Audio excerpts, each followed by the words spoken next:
Bom, eu passo a palavra ao cacique Marcos Terena aí, que tem que ser afirmado ao longo dos anos aí como das principais vozes aí das comunidades indígenas.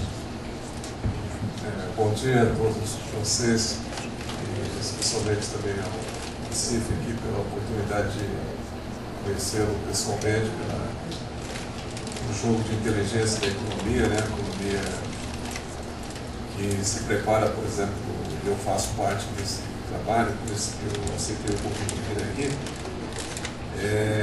a chamada economia verde, né? Que vai ser debatida no ano que vem, na Rio+20. Eu sou responsável pela participação dos povos indígenas do mundo todo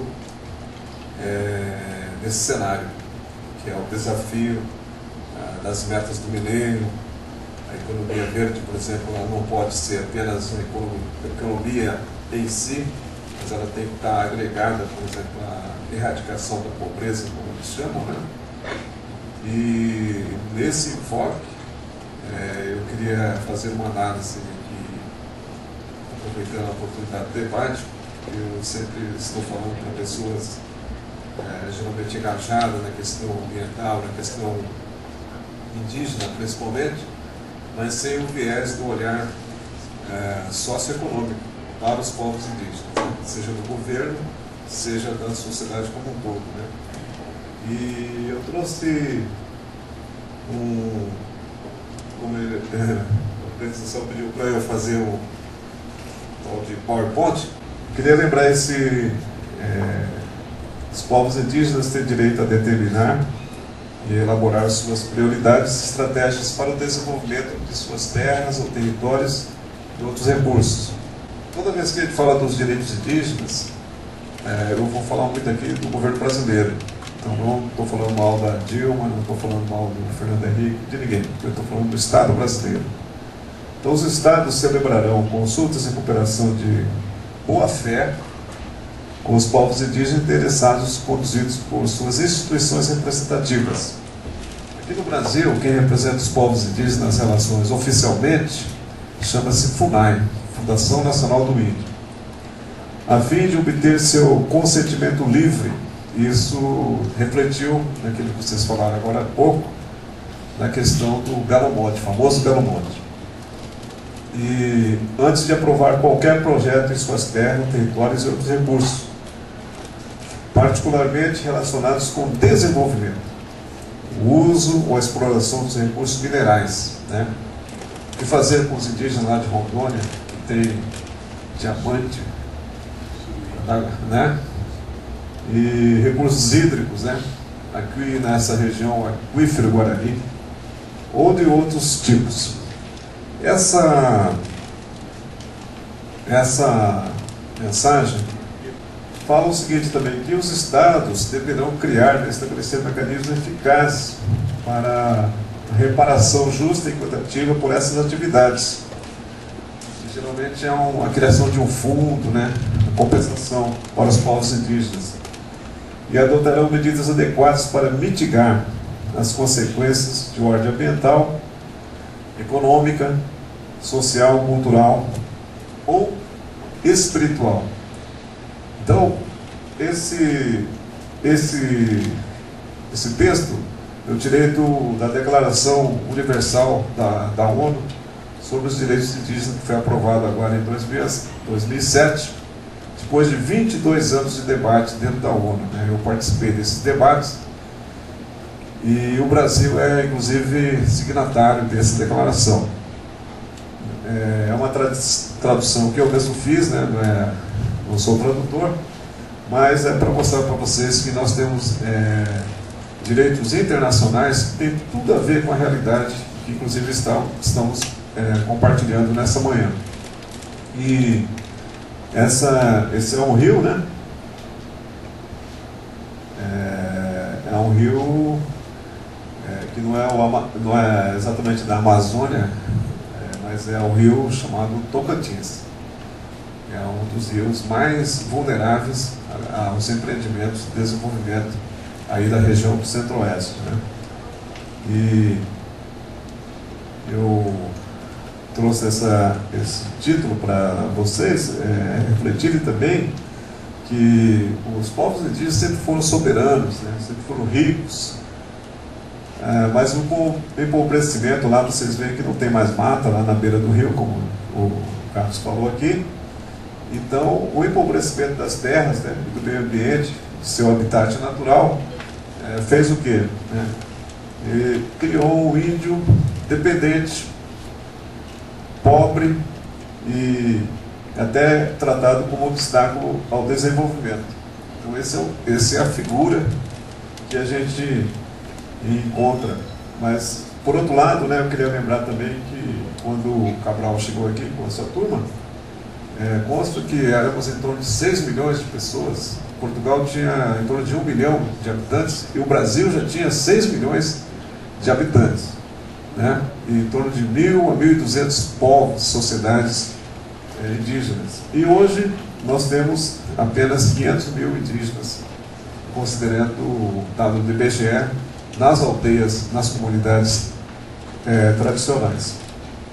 E eu fiz uma análise rápida aqui, né? Como é que o homem branco, como nós chamamos, como é que o colonizador viu, quando ele dirigiu um olhar para cima das comunidades. Ele viu primeiramente uma terra sem dono, uma terra sem produção. E então ele viu um índio cliente, vamos chamar assim. Por quê? Porque ele poderia ser um dependente econômico, né? Um pobre, um carente de tudo, inclusive espiritualmente, religião, né? E aquele país precisava crescer, então precisava criar novas estradas, cidades, a modernidade tecnológica, né? E o que vocês estão falando aqui de novo, fontes de energia. O olhar do homem branco, ele sempre vê na pessoa a capacidade do capital e da produção que essa pessoa pode render para os seus interesses. Então, dentro desse complexo, pessoal, de 500 mil pessoas no meio de 200 milhões de brasileiros a mais, o índio nunca foi, né? O índio não é uma prioridade nesse cenário, né? Por quê? O índio, vocês já viram algum IDH para os povos indígenas? No ano de 2000, eu fiz uma discussão com o IPEA. E dos questionamentos que eu fiz para os técnicos do IPEA, por que eles não têm capacidade de criar o IDH indígena? Eles me disseram, porque não vale a pena. Não vale a pena, porque economicamente não é rentável para o Estado, né? Você não compensa fazer IDH para o índio, né? Então, aí eu guardei esse pensamento deles, porque nós somos divididos em minorias, nós não contribuímos para esse modelo de desenvolvimento, né? Porém, aí a minha resposta para esse pessoal: o Brasil tem, não é índio que o Brasil tem 240 sociedades integrais e 180 línguas vivas. Então, a maioria dos povos indígenas, se você pegar o Cerrado, tem índio. Se você pegar a Mata Atlântica, tem índio. Se você pegar o Pantanal, que é a minha terra, tem índio. Se você pegar a Amazônia, então, tem índio que não acaba mais, né? E o mais grave, assim, do ponto de vista desse pessoal, é porque nós estamos em cima daquilo que se chama biodiversidade. Águas, né? Recursos minerais. Então, o sistema econômico, ele pensou assim, bom, se esse pessoal está aí, que a gente precisa fazer hidrelétrica, precisa fazer estrada, precisa fazer novas cidades, então nós vamos criar um sistema de compensação, mas nós não podemos fazer como os Estados Unidos, matar os índios. Então nós vamos criar um sistema humanístico, né, para cuidar dos índios. Então vamos criar a FUNAI, por exemplo, né, para cuidar dos índios, tal. Se eles precisarem de remédio, a gente dá. Se a gente precisar levar cobertor a gente dá, levar penicilina a gente leva, né? E ao mesmo tempo, né, com isso, criar a chamada mitigação ambiental. Então, toda essa relação com o Estado, hoje existe um grupo de índios pensantes, não sou só eu, que considera tudo isso foram sistemas paliativos, né? Isso é um quebra-galho para os indígenas. Aqui na nossa rua havia uma casa do índio aqui nos anos 80, aqui nessa região, Rua Augusta. Então o camarada dá bolsa de estudo agora os índios querem entrar na universidade. Então vamos criar uma cota para o índio entrar na universidade para compensar os prejuízos que nós fizemos. Muitos indígenas, inclusive eu, somos contra cotas para índio na universidade. Por quê? Porque nós não somos afrodescendentes. É outra realidade afrodescendente. Escravo, descendente de escravo. Nós somos povos, como eu disse no começo, soberanos. Então nós sempre lutamos pelo que queríamos. Então veio o governo e diz, vamos colocar um índio aí. E fome zero. No governo Lula, ele pensou, puxa vida, os índios estão precisando de terra, mas não dá para demarcar terra. O que a gente faz com ele? Vamos dar sacolão para eles. E tudo isso, pessoal, foi gerando aquilo que a economia chama de gente pobre, gente dependente. Isso aí gera dependência, anulando o quê? A soberania, a altivez, a capacidade de reação dos povos indígenas. E agora, da visão indígena, o Brasil é um país mega diverso. Como eu falei, se você for em qualquer ecossistema brasileiro, você vai encontrar um índio cuidando, sobrevivendo, inclusive, agora podemos usar essa palavra, sobrevivendo do que restou do seu meio ambiente. Cada ecossistema, né? E o Brasil, como estou nessa coordenação da Rio Mais 20, o Brasil é respeitado por isso lá fora. Agora o Brasil, a sociedade brasileira precisa saber o que fazer com isso para dar o passo no futuro. O futuro do país, por exemplo, não pode excluir os povos indígenas.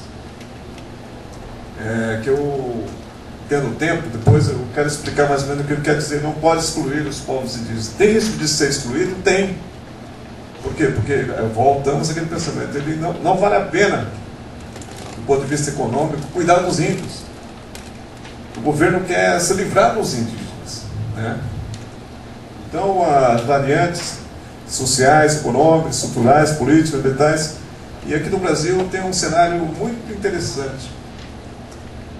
Tem um índio que nunca viu um homem branco, aqui no Brasil. Você imagina, aqui no Brasil tem índio que nunca viu gente, como se diz no português, né? Tem índio que nunca viu gente. Mas ao mesmo tempo, existe aquilo que nós chamamos de índio urbano, inclusive aqui em São Paulo. Em São Paulo tem um bairro, foi criado pelo Mário Covas, onde só mora índio. E vive da economia de São Paulo, né? Então o índio brasileiro, dentro daquele país mega diverso, nós contribuímos com 15% do Brasil está ambientalmente beleza. Água, biodiversidade, madeira. E esse que o Carlos falou aqui, do efeito estufa, isso daí tudo hoje vale moeda para o Banco Mundial, por exemplo, para as Nações Unidas, por exemplo. E a fórmula de compensação e mitigação do colonizador, hoje, pessoal, não é mais adequada para o índio do novo milênio. O índio do novo milênio, isso me surpreendeu bastante nos últimos 10 anos, porque aquele índio teve, por exemplo, a festa do Quarup, que é muito conhecida, agora em agosto. Então, eles me mandaram aquele cinturão que é usado nas festas, né? Eles não usam roupa, usam o cinturão. E você sabe o que estava desenhado no cinturão? A marca da Adidas. Então, nós temos tudo isso que vocês estão passando e os índios estão tendo acesso. Qual o nosso medo, do ponto de vista econômico, de novo? É que o índio seja um novo mercado e um consumidor apenas, né? Um mercado de consumo, como acontece com o celular, a juventude carente, a juventude brasileira de maneira geral, que toda semana, todo mês quer trocar de celular, né? Porque tem máquina fotográfica, tem não sei o que, e o índio está caindo nessa armadilha, a juventude indígena, né? Então eu quero, já terminando, para a gente poder trocar umas ideias, porque eu preciso aprender com vocês também o que nós vamos fazer com a economia verde e o desenvolvimento sustentável, né? O futuro do índio, então, a gente fez uma análise, pelo menos em 3 aspectos, né? De um lado, a gente pode criar um cenário do índio contribuindo para a sustentabilidade, desenvolvimento com sustentabilidade. Olha, sustentabilidade social, econômica e ambiental. Através do quê? Através de uma gestão territorial compatível. O índio brasileiro, ele não consegue também mais viver exclusivamente da caça e da pesca. Hoje, no torno das aldeias, no centro-oeste principalmente, é grande a quantidade de fazendas de soja, principalmente de soja.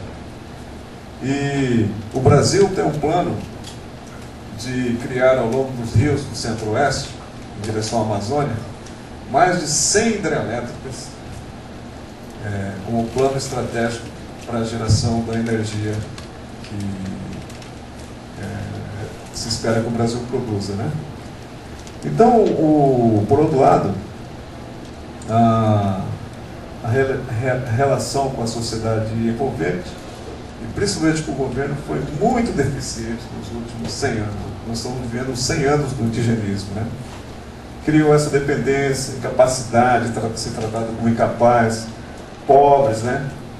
E, ao mesmo tempo, a grande armadilha do aparentemente desenvolver o índio foi jogar, por exemplo, naquelas cotas, que eu conheço muitos jovens hoje, eu converso muito com eles, indígenas.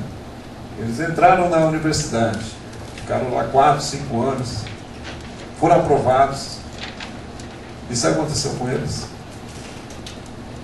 Eles entraram na fila do desempregado.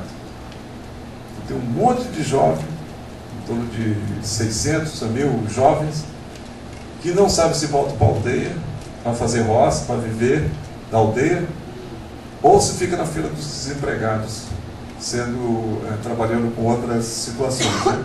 Por quê? Porque foi anulado também aquele espírito de competitividade que o índio sempre teve.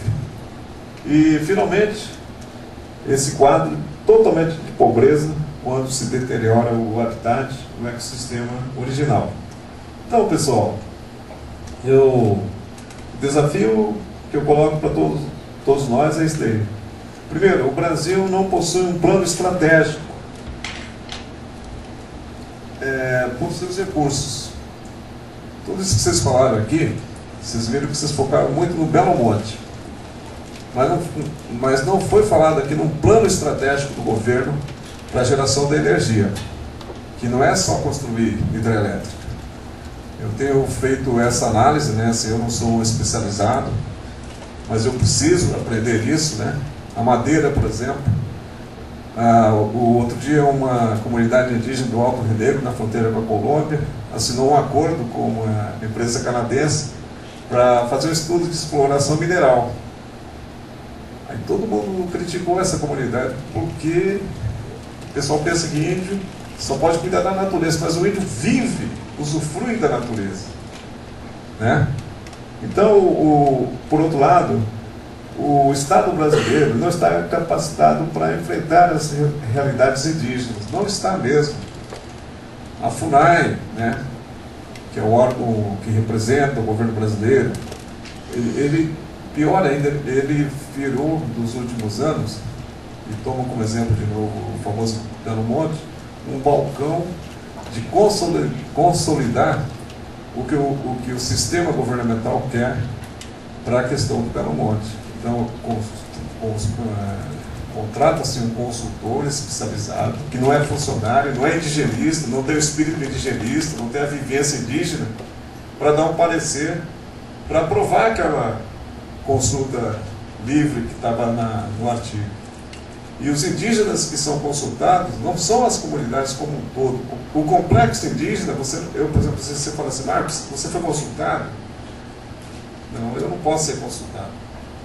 Por quê? Porque eu não vivo lá. Então foi usado o sistema sindical,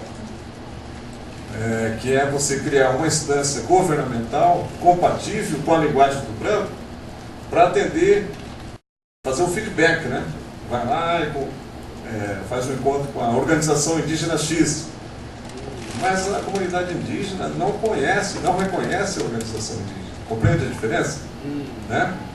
De quem mora lá na aldeia.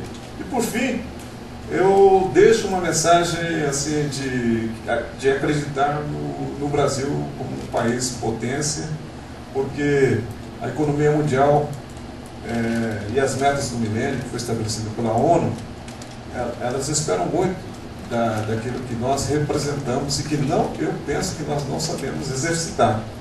O equilíbrio étnico, por exemplo, né? Ontem teve lá um negócio lá dos Estados Unidos, eu sempre falei, olha, não tem nada a ver com isso.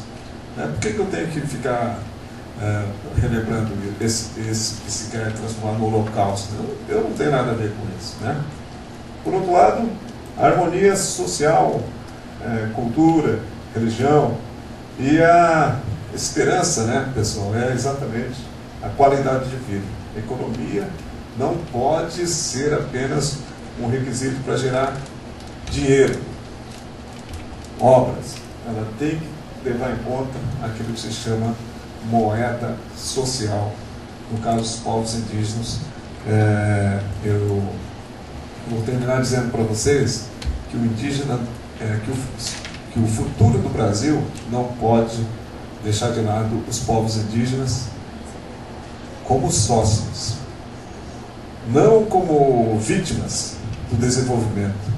Nós precisamos debater a questão da sociedade com os empreendimentos que o Brasil quer fazer na Amazônia, no Pantanal, porque os indígenas são os detentores naturais, éticos e morais de todo o patrimônio ecológico que está na pauta para serem transformados em moedas de mercado. Obrigado.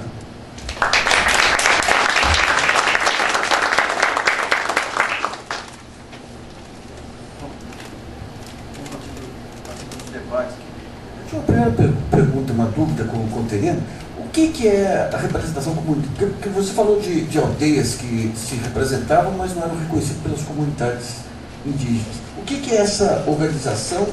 E ela pega aqui, qual a quantidade de aldeias que ela representa e como que é feita a indicação dos porta-vozes dessa comunidade? A comunidade indígena ela é feita, vou simplificar essa resposta, feita dos caciques, né, que são líderes políticos, como é conhecido, são líderes tradicionais que muitas vezes não falam português, né, mas são comandantes das suas comunidades, são responsáveis pelas suas comunidades. A diferença é que, nos últimos anos, se criaram as chamadas organizações indígenas, que têm uma representação relativa perante o homem branco. Né? Então, é aquele caso, quantos povos você representa? Né? A famosa pergunta. Quem você representa? Nem o índio, tradicionalmente, representa outro. Vamos dar o exemplo do Raoni. O Raoni, que é muito famoso, que andou com o Sting, ele representa os Kayapó. Ele não representa os Kayapó. Ele representa o Kayapó da aldeia dele. Porque na outra aldeia tem outro cacique. E existe esse equilíbrio de autoridade, mas para o sistema do governo é complicado você falar com vários caciques ao mesmo tempo. Né? Essa é a riqueza da representação indígena, a democracia indígena, né? que não se adequa à democracia política brasileira. Porque existe uma coisa entre as lideranças chamada ética. Então, mas vamos supor que o governo resolvesse pegar uma interlocução assim. Você falou que não existe um cacique que fala pelo outro. Eu estou tentando entender o modelo. Agora, a comunidade indígena, como é montada hoje, ela pode falar em nome do conjunto? Ela é aceita pelo conjunto? Então, uma das éticas que eu aprendi também, eu quero dizer para vocês que eu aprendi isso com esses grandes chefes, é o interesse comum. Em 1989, eu dei uma ideia para os Caiapó, principalmente, a gente fazer uma resistência contra a hidrelétrica de Cararaú. Vocês conhecem essa hidrelétrica? É a mesma. Então nós fizemos um acordo com as lideranças e se expandiu entre todas as lideranças ao longo do Rio Xingu, e nós brecamos esse mesmo projeto, em 1989. Cararaú. E vocês sabem o que unificou os Caiapó, principalmente, nessa guerra? Foi exatamente o nome Cararaú, que é uma palavra ofensiva na linguagem dos Caiapó. É um nome bonito, esse é o Cararaú, né? Hidrelétrica de Cararaú. Mas, do ponto de vista da linguagem dos Caiapó, era ofensivo. Então, o que acontece nesse período, né? Só completando o raciocínio. Nesse período, o sistema de governo, ele por onde foi o erro? Né? Então, 20 anos depois, o governo apresenta um novo projeto, que é o mesmo, agora chamado Belo Monte, né? Principalmente organizações de apoio ao índio, eles tentaram fazer o mesmo levante indígena contra o novo desenho e não conseguem empatar o jogo. Por quê? Porque o governo se especializou nas relações com povos indígenas, inclusive criando instâncias de consultas paliativas, não representativas. Agora, você diria que os povos indígenas afetados aí pelo Belo Monte, que participaram aí dessas consultas, eles estão satisfeitos com o resultado final ou não tem jeito de aferir assim qual foi o grau de adesão? Bom, como eu não acompanhei, eu acompanhei a forma como foi feita, porque foi a mesma utilizada no estado do Tocantins, foi a mesma utilizada no Mato Grosso, né? Mato Grosso do Sul, que ela chama, porque a declaração da ONU manda o governo brasileiro consultar. De boa fé está escrito lá, né, vocês viram aí. Mas o sistema, ele criou, volto a dizer, uma forma sindical. Então o cacique, por exemplo, não precisava ir lá, porque ele não era delegado. Havia um termo chamado delegado. Então você é delegado, então você pode votar, inclusive assim, né? Na relação original, tradicional indígena, não tem esse negócio, vamos votar essa proposta? Não. Há um acordo tácito, comum, de que aquela situação, por exemplo, no caso de ser contra a hidrelétrica de Cararaú, era de interesse de todos, né? Assim como a demarcação das terras, né? Como lutar pela demarcação das terras. Então é um interesse comum. Depois lá, isso foi uma coisa interessante, por exemplo, na região do Rondônia, os indígenas, depois da demarcação, começaram a vender madeira, né? A fazer negócio com diamante, né? Por quê? Porque a terra já estava garantida. Mas, por outro lado, eu lembro para todos vocês que o índio não é dono da terra. Quem é o dono da terra indígena? É o próprio governo. Então, aqueles 15% dos territórios que eu falei, que é usufruto do índio, na verdade, pertence como bem da União. E aí que está o risco, de repente, a União decidir que pode fazer o que quer lá, inclusive transferir o índio do seu habitat original.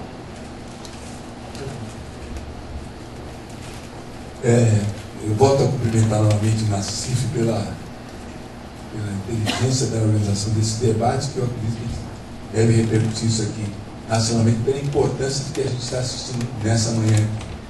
E o Terena fez um negócio que sacudiu com as estruturas da gente.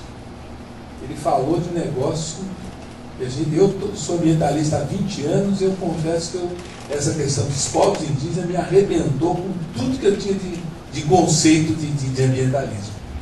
E é sobre isso que eu quero lançar essa discussão. Vamos lá começar lá em cima, com os indígenas, com as sociedades dos Incas e dos Maias, lá com as sociedades pré-colombianas, Machu Picchu, Peru, e vamos descer aqui pelos os índios de Roraima, de Marcação, os Carapó, os Suruí de Rondônia e os Terenas de Mato Grosso.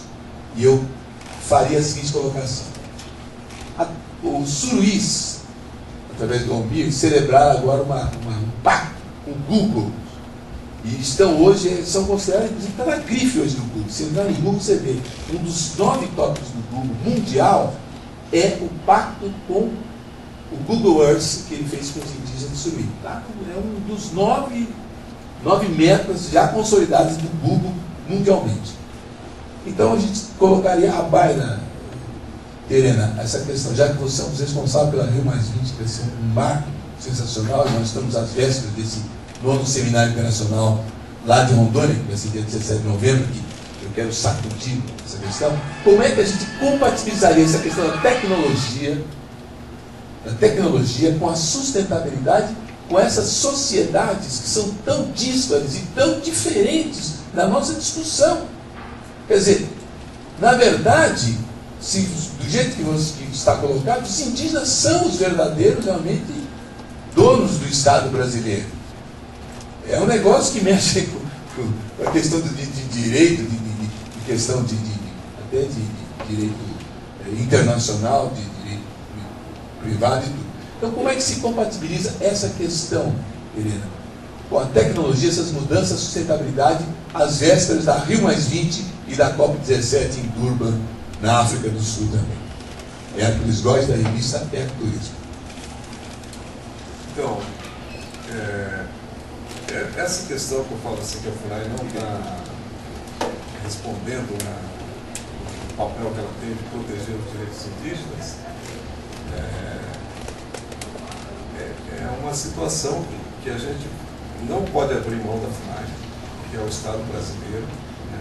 O Estado brasileiro tem uma dívida com os povos indígenas. Não tem como recuperar mais desperdício de mais de 1000 povos, no caso do desenvolvimento promovido pelo Estado. Né? Então, uma das coisas que a gente espera na Rio Mais 20, né, eu também eu sou um piloto de avião, então eu sou um cara tecnológico. Né? É só você usar isso daqui como nós estamos usando, né? Mas eu vou aprender, né? Ele Yanomami, que eu esqueci lá de hora. Yanomami. Então, o que acontece? Eu fui um dos precursores também desse debate do direito do índio de acesso a novas tecnologias e informação. Né? Ano de 2002. Por quê? Porque eu aprendi com os índios navarros dos Estados Unidos que a tecnologia da informação era estratégica para a proteção indígena e também para o desenvolvimento intelectual e a guarda do patrimônio cultural. Né? Agora, como fazer isso aqui no Brasil é complicado, porque quando eu fui discutir isso com o Ministério das Comunicações do Brasil, já no governo Lula, ele não sabia que eu tinha muitas informações sobre o FUST, por exemplo. Né? O FUST é um imposto, né, que tem no telefone, que tinha mais de R$1 bilhão e que era para ser revertido em benefício para a comunidade, por exemplo, com a expansão da tecnologia da informação, e que o Palocci não permitia mexer, porque senão desequilibrava a conta dele na época. Então eu tinha toda essa informação. Quando eu fui conversar com os técnicos do Ministério da Comunicação, eles também não sabiam disso, porque eram informações estratégicas, né, do Estado brasileiro. Então, por isso que na Rio Mais 20, a gente vai criar, por exemplo, um cenário chamado Carioca, para brincar com os carioca, né? São duas palavras indígenas, do Guarani, num parque temático. né? Provavelmente vai ser na Quinta da Boa Vista, estamos vendo lá porque tem que ter um fator espiritual, né? E uma das ocas, que eu pedi para o Ailton Krenak, ele que trabalha muito com isso, vai ser uma oca eletrônica, né? Então, nós estamos pedindo apoio da Fundação Banco do Brasil, né? Eles não responderam, para eles criarem uma estação digital ali dentro da Rio Mais 20. Por quê? Porque a gente tem que mostrar para a comunidade indígena que através desse aparelhinho a gente pode monitorar as invasões das terras indígenas e o desmatamento também. Eu não sei se o governo brasileiro está usando isso, mas já deveria estar usando, porque, por exemplo, antigamente visitar o limite para ver se tinha invasão era feito com avião. Eu mesmo pilotei o avião olhando se tinha invasão de fazendeiro e tal. E hoje você faz com um computador desse essa fiscalização com baixo custo, inclusive, e risco, inclusive, porque é muito perigoso isso, né? Então, isso não significa que o índio deixou de ser índio, vamos dizer assim, né? Mas ele vai promover uma situação. Agora, tudo isso daí tem que ser acoplado à realidade do Brasil que nós queremos, né? Por isso que eu sempre recupero a ideia de que nós estamos nos gabaritando, nós, os indígenas, devagarinho, estamos nos gabaritando. E vai chegar um momento que nós vamos ter a capacidade, inclusive, de cobrar os danos anteriores, né? Que, por exemplo, não tem a lei da anistia aí. Tem gente que recebe salário do governo porque participou foi perseguido pela época do governo militar, né? Então, por que nós não criamos uma compensação de verdade para os povos indígenas que pereceram para construir o Brasil? O índio já está pensando como branco. Fora o risco de ficar como os maias também, né?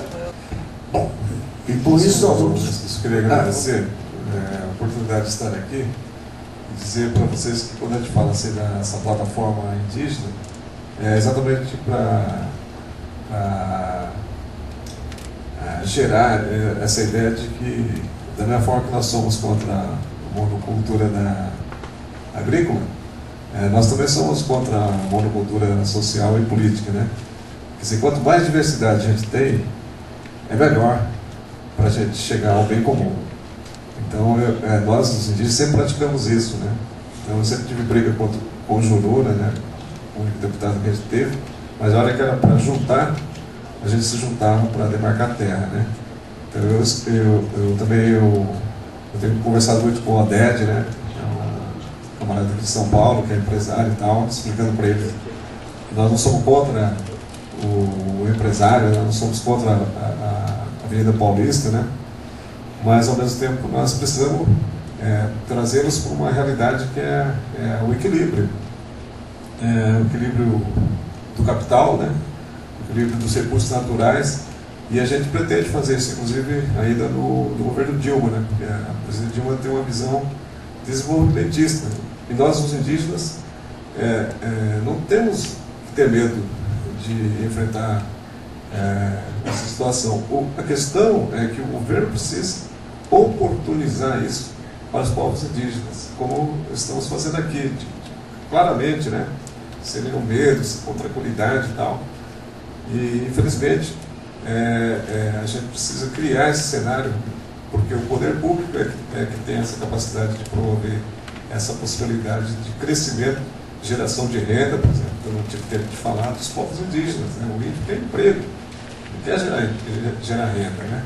Então eu agradeço essa oportunidade e que realmente a gente possa construir esse país. Todo mundo quer vir para cá, fora, né?